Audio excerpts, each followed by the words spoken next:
আসসালামু আলাইকুম ভিউয়ার্স, দেশ ও প্রবাসে যে যেখান থেকে আজকের এই ভিডিওটি দেখছেন সবাইকে আমার আন্তরিক শুভেচ্ছা অভিনন্দন। এই ভিডিওটিতে আমরা আপনাদেরকে নিয়ে যাচ্ছি বাংলাদেশের সমুদ্র তীরবর্তী সবচেয়ে জনপ্রিয় পর্যটন এলাকা কক্সবাজার। পরিবার সহ কক্সবাজারে কিভাবে উপভোগ করা যায়, কোথায় কোথায় ঘোরা যায়, কোন কোন খাবার খেতে পারেন, সব কিছুর বিস্তারিত পেয়ে যাবেন এই ভিডিওটিতে। তাছাড়াও ভ্রমণ গাইড এবং আমরা কিভাবে ঢাকা থেকে কক্সবাজারের উদ্দেশ্যে রওনা দিচ্ছি, কোন ট্রেনে যাচ্ছি, সব কিছু থাকবে বিস্তারিত। এখন আমি আপনাদেরকে ট্রেনের বিস্তারিত তথ্য দেব।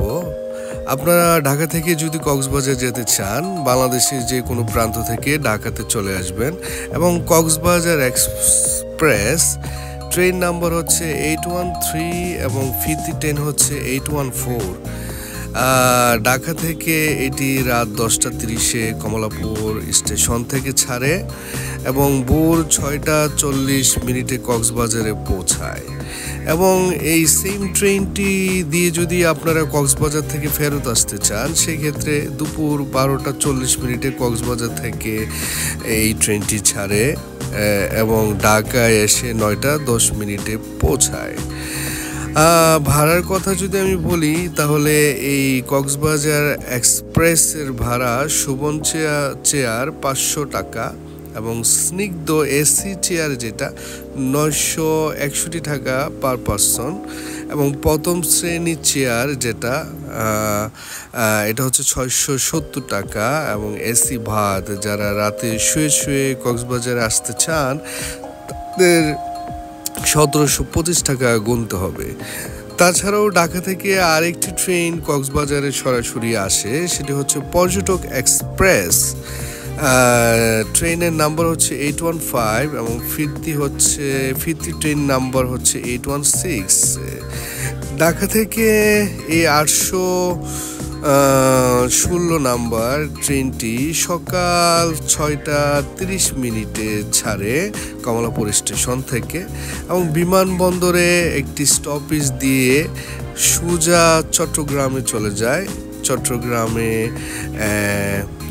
আপনার সকাল 11:20 চট্টগ্রাম স্টেশনে পৌঁছায় ট্রেনটি এবং চট্টগ্রাম থেকে কক্সবাজার গিয়ে পৌঁছায় প্রায় দুপুর 3টায়। এবং এই সেম ট্রেনটি দিয়ে যদি আপনারা কক্সবাজার থেকে আসতে চান, পর্যটক এক্সপ্রেস, সেটি সন্ধ্যা 8টা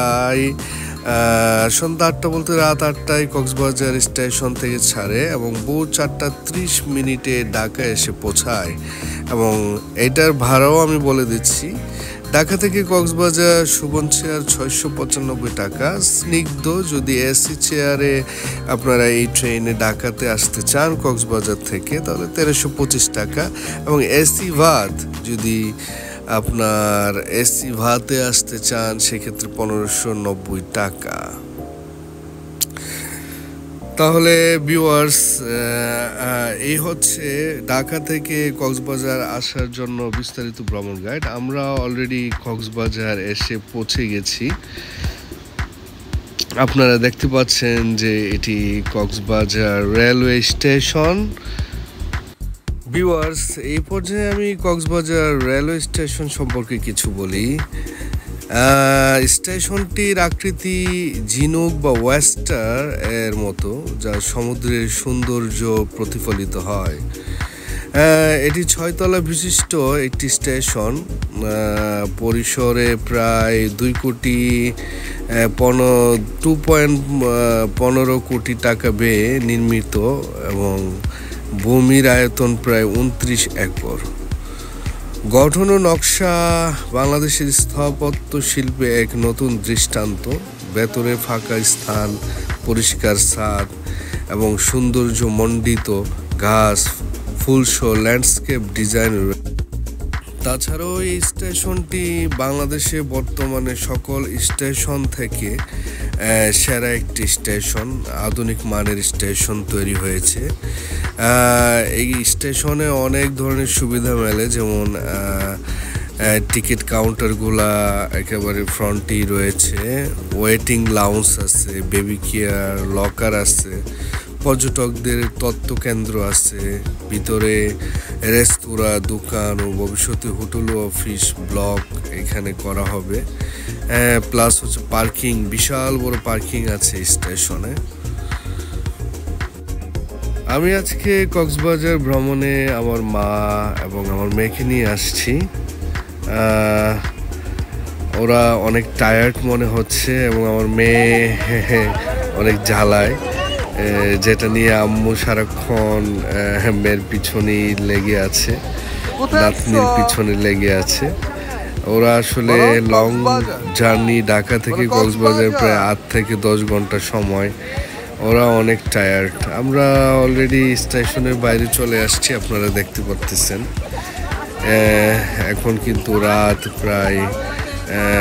প্রায় সন্ধ্যা হয়ে গিয়েছে, রাত হয়ে গিয়েছে। সো আপনারা স্টেশনের বাইরে দেখতেই পাচ্ছেন কত সুন্দর একটি স্টেশন। আসলে অনেক দেশের এয়ারপোর্টও কিন্তু এত সুন্দর না।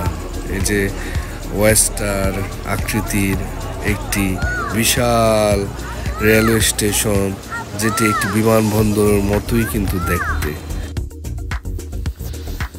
However, যাই হোক ভিউয়ার্স, আমরা এখন এই কক্সবাজার স্টেশন থেকে কোনো সিএনজি অথবা অটো করে আমাদের বোনের বাসায়, আমার একটি বোনের বিয়ে দিয়েছি কক্সবাজারে, আমাদের রিলেটিভের বাসায় চলে যাব।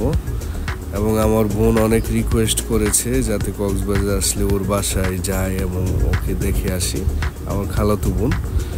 সো আমারও রিকোয়েস্ট যে ওনার বোনের মেয়েকে দেখে যাবে। সো আমরা আজকে কোনো হোটেলে যাব না, আমরা 2-3 দিন বোনের বাসায় বেরিয়ে তারপর আবার হোটেলে উঠবো। এটা হচ্ছে নুনিয়াছড়া, কক্সবাজার।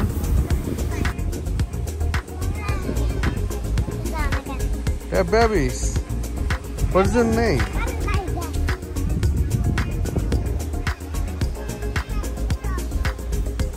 ভিউয়ার্স, আপনারা দেখতে পাচ্ছেন আমি অলরেডি আম্মু এবং আমার বেবিকে বোনের বাসায় রেখে, আমার এই বোনের বাসা হচ্ছে আপনার কক্সবাজার নুনিয়াছড়া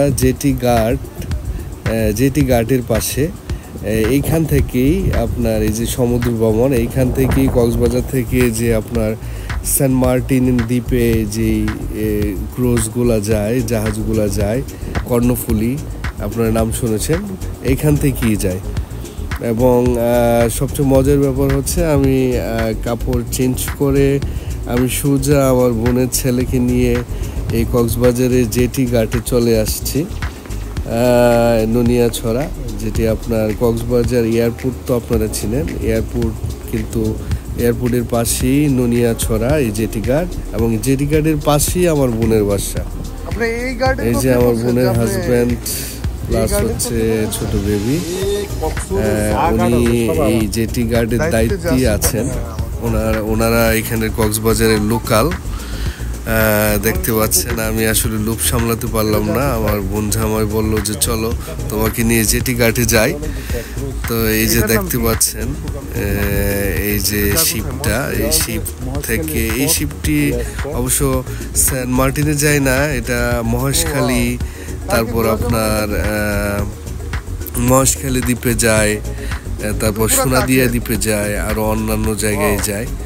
এবং যারা মহেশখালী এবং সোনাদিয়া দ্বীপে যেতে চায় তাহলে এই জেটি ঘাট থেকে এই শিপগুলা, এবং আর একটা বড় শিপ আছে, সারাদিনের জন্য এখান থেকে দুপুরের লাঞ্চ, সকালবেলা রওনা দিলে একেবারে সমুদ্রের মধ্যে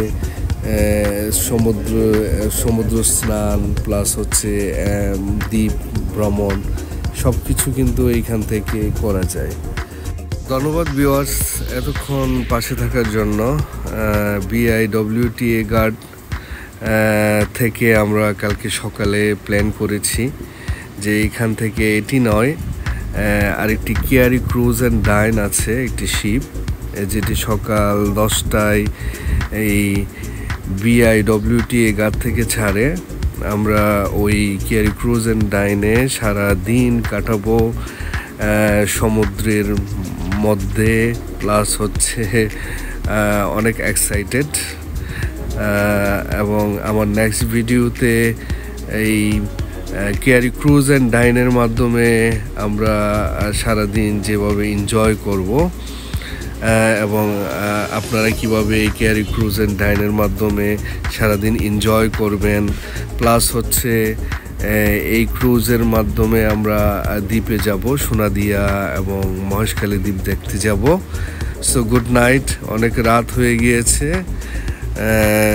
পরের ভিডিওতে আমরা এইখান থেকে জেটিগা থেকে কেয়ারি ক্রুজ অ্যান্ড ডাইনে সারাদিনে ভ্রমণের প্রস্তুতি নিয়েছি, ওই ভিডিও অতি শীঘ্রই আমি আপলোড করব।